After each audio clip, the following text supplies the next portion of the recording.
Welcome to Alien Shadow. If you love epic sci-fi stories where humanity shines, you're in the right place. Don't forget to like, comment, and subscribe. For thrilling HFY adventures, join us and be part of the journey. The birth they tried to hide. Asterisk.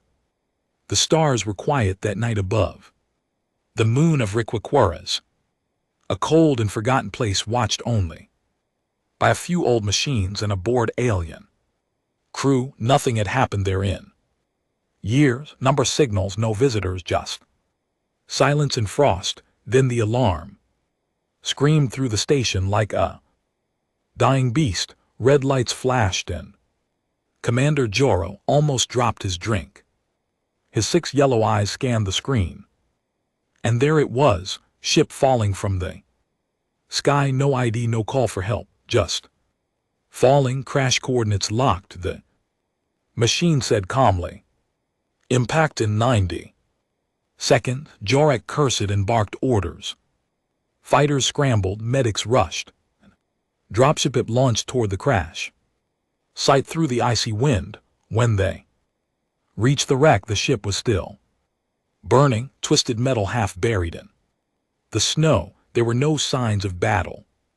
No weapons, no crew, just one sealed chamber in the center of the broken hall. Inside they found a baby, a human baby. It was alive, warm, and completely untouched by the fire. The heat sensors showed no burn marks, no trauma, not even a scratch, but its eyes were open and glowing bright blue, so bright it hurt to look. The medic dropped the scanner and stepped back. Sir, she said with a trembling voice, I think the child is dangerous. Jorek stared, unsure what he felt.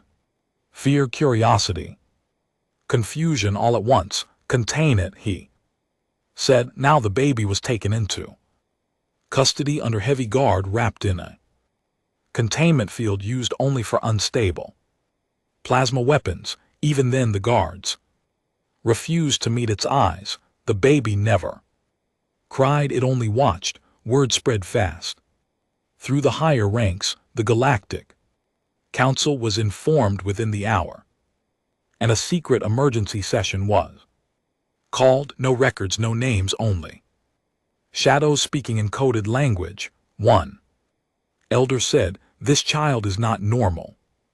Another whispered, "Its eyes can bend light, shatter metal, and silence."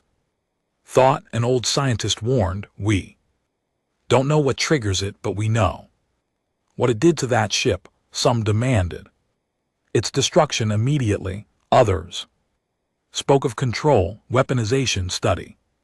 But one voice, low and calm, said, "We cover this up, hide it, lose it." And so the order was given: destroy all records of the crash, kill the cameras, erase the logs, tell no one, not even the military. The baby was placed in a deep lab below Council Tower on the hidden moon of Velters 4. The place was cold and silent, perfect for secrets. There scientists began to test the child. They shined lights into its eyes.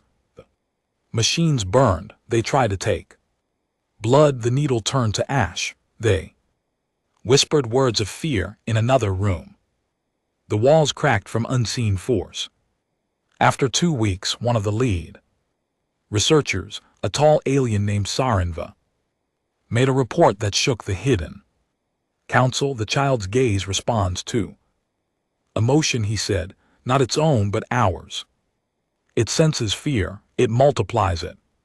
It reflects it, and then it turns it into something real, a weapon, a mirror, a nightmare. One day, a security officer stepped too close without protection. He stared into the baby's glowing eyes for 3 seconds. 3 seconds later, he collapsed, shaking. His last words were, "I saw my world burning." The council began to panic behind closed doors. Some shouted for execution, some begged for deeper lockdown, but no one had the courage to face the baby again except For one, Sarenvir the scientist returned to the chamber alone. He looked at the baby with calm thoughts, no fear, only wonder, and the child blinked then.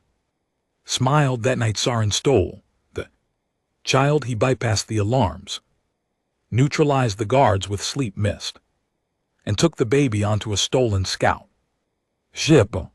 His message to the council was short and final. You feared the babies power, I fear your lies more. Goodbye. The scout ship vanished into the stars. The council erased the entire incident from every record, anyone who spoke of it disappeared. The station logs were wiped, the crash site glassed over, and the scientist was marked as a traitor. As far as the galaxy knew, nothing had ever happened on Requiras, but far away in a quiet village on a forgotten part of Earth, a strange couple was found with a new baby. No one knew where he came from. No one asked. They named him Kale. He never cried, and at night, behind his soft black lenses, his eyes still glowed, softly watching, waiting, raised in shadow. The village was small and far from anything important. No starports, no cameras, no visitors, just forests, dirt roads, and quiet people. That's why Sarenva chose it. That's why he raised the child there. Kale was not like other children. He smiled less, laughed softly, and never got hurt. Not once. Not a scratch, not a fever, not even when he fell from the tall tree behind the house. He always wore dark glasses, thick ones that blocked his eyes completely. Saren told him they were for protection, not just for Kale, but for everyone else too. Kale believed him. When Kale was 5, a hunter came to the village asking questions. He said he was looking for a thief, but his scanner kept beeping when it got near the house. That night Kale had a nightmare. The hunter ship exploded before sunrise. No one could explain what happened, but the villagers stopped asking questions after that. Saren grew older, his steps slower, his voice softer. He warned Kale to keep his emotions in check, never cry too hard, never get too angry, and never take off the glasses, not even for a second. Kale listened. He didn't want to hurt anyone, but inside questions burned brighter than his eyes. Why am I so different? He asked one night. You're human, Saren said. Then why do I feel like I'm not? Kale whispered. Saren didn't answer. He just held Kale's hand until they both fell asleep. At age 12, Kale began seeing things others couldn't. A glowing trail on the ground where someone had walked, a flicker of pain on someone's face before they even spoke. He saw fear hiding behind smiles and shadows crawling behind quiet thoughts. He asked Saren what it meant. Saren looked at him with tired eyes and said, "It means you're waking up." Then came the day everything changed. Saren was out gathering supplies when a new ship landed in the woods. It was small, black and silent, not a trader, not a visitor. This one had come for one reason. Kale watched from the window as 3 tall figures stepped out. They wore black armor, faces hidden, eyes glowing red behind helmets. They moved like hunters but smelled like fear. Kale stepped back from the window and felt something strange, something rising inside him like boiling light. He grabbed his backpack, some food, and left the house through the back door. He didn't run. He walked through the trees, calmly, like someone who already knew the path. His feet moved on their own as if guided by something deep in his bones. That night the house exploded. The whole village shook, trees caught fire. The strangers were never seen again. Saren came back to ruins. He Searched for Kale for days but found nothing. He sat near the river and cried for the first time in many years. A message was left behind on the wall, burned into the stone by unseen energy. I'm sorry, it said. I don't want to hurt anyone. Kale kept walking through forests, across empty roads and into cities where no one knew him. He changed names, changed clothes, but never removed the glasses. He lived in shadows, helping quietly. A girl sick in the alley was healed overnight. A thief who attacked him froze mid-strike, eyes filled with terror, then ran away screaming. Rumors began to spread of a strange boy who didn't speak much, who never blinked, and who made machines short-circuit when angry. In the sky above, the Galactic Council watched silently. They thought the boy had died, but now their sensors picked up strange energy patterns again.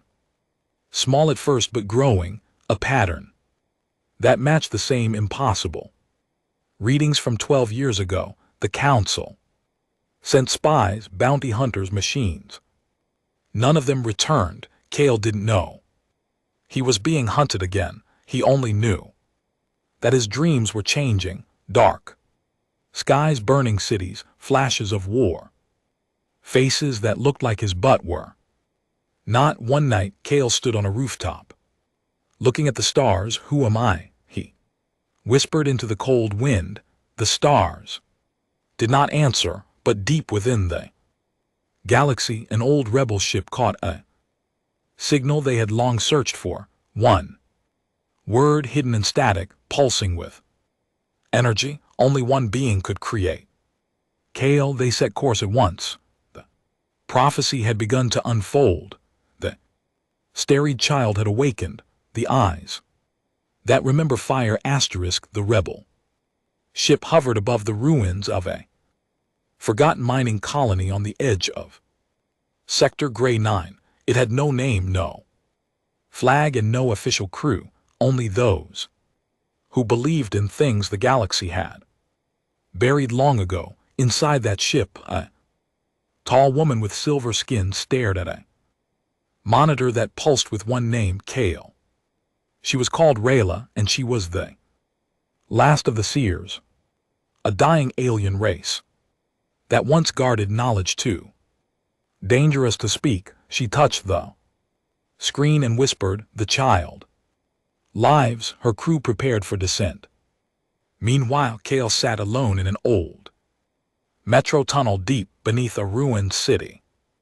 He hadn't slept for 2 days. Every time he closed his eyes, the visions returned, not dreams but something older, something louder. He saw stars, bleeding fire. He saw people running, screaming, hiding in glass cities that shattered under invisible waves.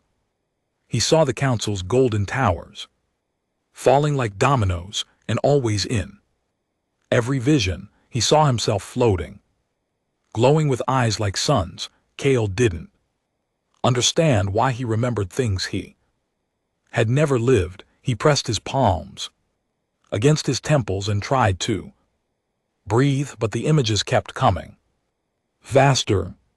Then the air changed. He wasn't alone anymore. Rayla stepped into the tunnel slowly, hands raised, voice calm. "I've come to help you, Kale," she said. Gently. Kale didn't move. His glasses still covered his eyes, but he could see her clearly, not her body but her thoughts, her fear, her purpose. "You don't want to hurt me," he said without emotion. "No," she answered. "We've been looking for you for a long time." Rayla told him about the prophecy, about a child born from starlight and shadow, being with the power to either burn the galaxy or save it. Kale didn't answer. He was tired of stories, tired of people calling him chosen or cursed. But Rayla reached into her coat and showed him something he didn't expect, a foe. Sarenvir holding baby Kale, smiling. "Safe, human." Kale's breath caught in his throat. He hadn't seen that face in years. He was one of us, Rayla said. Softly, he died trying to protect you. Kale closed his eyes. The tunnel began to shake. The air crackled with invisible sparks. Rayla backed away. Slowly, not in fear but with respect. You're remembering now, aren't you? She whispered. Kale nodded once. Flashes lit up behind his eyes. He saw a laboratory with glowing tanks, his tiny body floating in liquid, watched by council scientists. Fed energy not from the sun, but from a dying neutron star. He was never born. He was made half human, half energy, a weapon designed in secret, then abandoned when the council realized it. Couldn't control him. Kale screamed. Sound echoed without sound. Lights exploded around them and the tunnel. Walls cracked like eggshells. But Rayla stood her ground. She stepped forward and placed her hand on his shoulder. You are not their mistake, she said. You are our chance. Kale opened his eyes. The glasses had fallen. Rayla stared into his glowing blue eyes and didn't flinch. She only whispered, it's time to choose who you want to be. For the first time in years, Kale didn't feel afraid. That night he joined the rebel crew. They gave him a room, food, and silence when he needed it. They didn't treat him like a god or a monster, just a boy who had carried too much for too long. He trained with them not to use his eyes but to control his emotions. He learned to speak to machines with his thoughts, to calm storms, to rebuild broken engines with pure will. And the more he remembered, the more he understood. The council didn't fear what he might become. They feared what he already was. Kale wasn't a child made of light. He was memory. He was the weapon they buried on the key they lost. But the council now knew he lived. Across the galaxy, ships began to move, cloaked agents activated, and bounty hunters received quiet payments to track him down. They all wanted to be the one to kill the boy with burning eyes. But Kale no longer ran. He was ready, and the stars had started whispering his name again. Asterisk the child who changed the stars. Asterisk the council's fleet stretched across the sky like a wall of steel and silence. Dozens of warships lined with cannons, engines humming like thunder, ready to strike. In the command chamber of the flagship, Chancellor Myrick stood tall, hands behind his back, staring at the blinking screen. Confirmed target location, he said coldly. Confirmed, the officer replied. The boy is aboard the rebel cruiser, Ash, and wind entering neutral space near the Nabari line. Then erase them, Emric said, voice sharp as a blade far below. In a quiet chamber of the rebel ship, Kale stood facing a mirror. His glasses sat folded on the table, untouched. His eyes glowed like stars trapped in water. Calm and endless, Rayla stood beside him. They're coming for you, she said. All of them, I know, Kale whispered. But this time I'm not running. Ra placed a small device in his hand. If anything happens, press this. We'll scatter the ship's energy signature and give us time to escape. Kale looked at the device, then looked up. I'm not pressing anything, he said. They need to see me, not as a weapon but as truth. The crew prepared for battle, shields charged, weapons armed, but Kale walked alone to the airlock. His feet light, his steps steady. He opened the outer hatch and stepped into space. No suit, no helmet, just Kale. Floating between the stars, the council ships froze in motion. Targeting systems jammed, engines stalled, pilots screamed as energy readings spiked beyond safety limits. Kale opened his eyes fully. The stars around him pulsed, the light of a million years bent toward him, singing. Waiting inside the council flagship. Screens shattered. Lights exploded.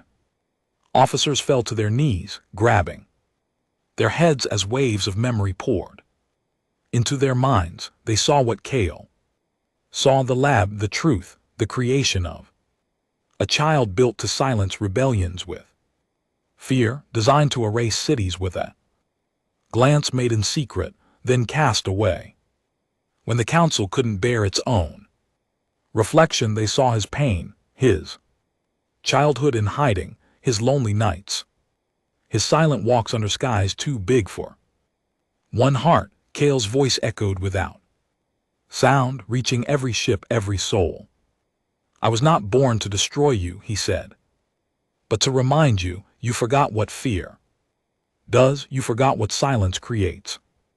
You forgot the children you buried. He raised his hand slowly. The warships drifted backward, powerless. Their engines turned off by something they couldn't touch. Their weapons melted in place like wax under sunlight, but Kale didn't burn them. He just blinked and the stars fell quiet again, one by one. The ships turned away, not ordered but humbled. The council flagship powered down. Chancellor Myrock stood alone in the dark, sweating, shaking. He could have ended us, he whispered, but he didn't. On the ashen wind, Kale returned through the hatch, silent, tired, glowing like a quiet sun. Rayla and the crew bowed, not in worship, but in deep, grateful respect. You've done it, she said softly. You've ended the war before it began. No, Kale replied. I've ended a lie. Days later, the truth was broadcast across the galaxy. Hidden files leaked, experiments exposed. The galaxy saw what the council had done, what the child they feared had chosen. Instead, Kale disappeared shortly after. Some say he walks among distant planets, helping silently. Others believe he became one with the stars, watching, waiting, guiding, but the message remained. Power isn't the ability to destroy, it's the choice not to. And every child born after that day looked up at the night sky with wonder, knowing that once there was a boy with eyes that could burn worlds, but instead he changed them.